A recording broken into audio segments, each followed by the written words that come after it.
All right, hey guys, here we are, hole number 7. I'm going to take a look at here.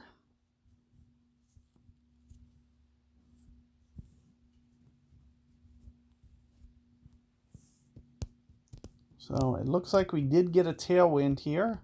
Typically 2 different ways I play it. With weaker clubs, it's not always best to go this way because you really want to get it up to a certain spot when you're going over here. So having something like a Thor's Hammer 6 or an extra mile or extra mile 8 or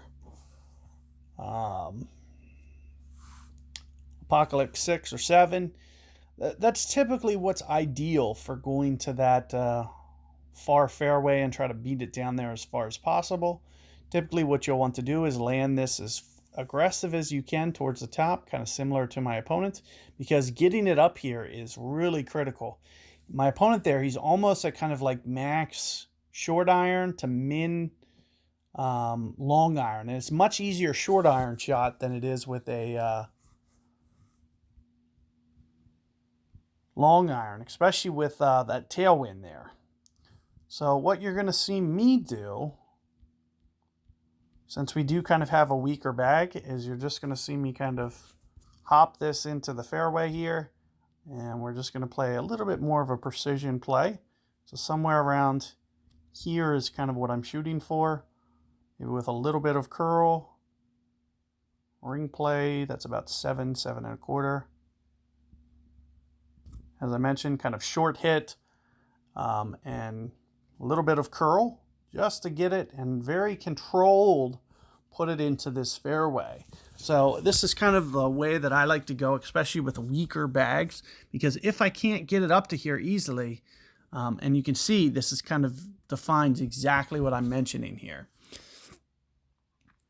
And you can see that it barely gets up to that short iron range. But short iron's still tough because you really need to land on this fringe here. So my opponent here seems to be doing this right. It's going to require 3.5 on the backspin. You'll want to crank it up a little bit more because it's a tailwind. It's going to compress out. It's going to expand out. If my opponent hits this fairway, absolute no-no.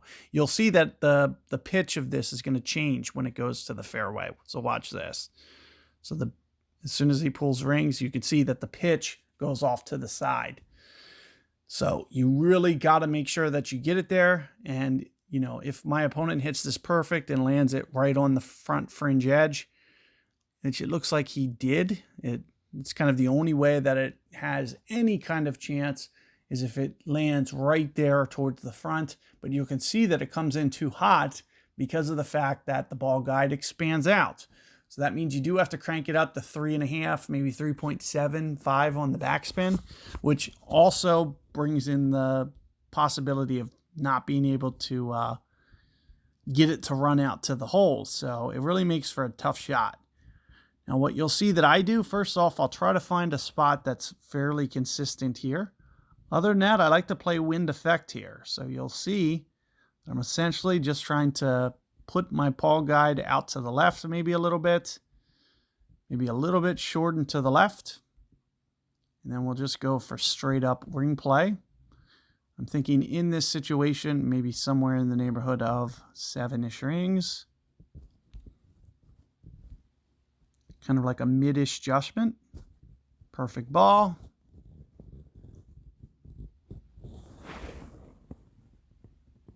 And sure enough, right into the cup. So you can see laying up has its advantages, especially if you can get your perfect ball. And if you're good at doing kind of that wind correction with kind of offset technique, very good opportunity for you to make it. So hopefully, that's helpful. But, I'll do another iteration with a little bit more advanced bag where we can get it down there a little bit easier. And we'll go over that alternative approach.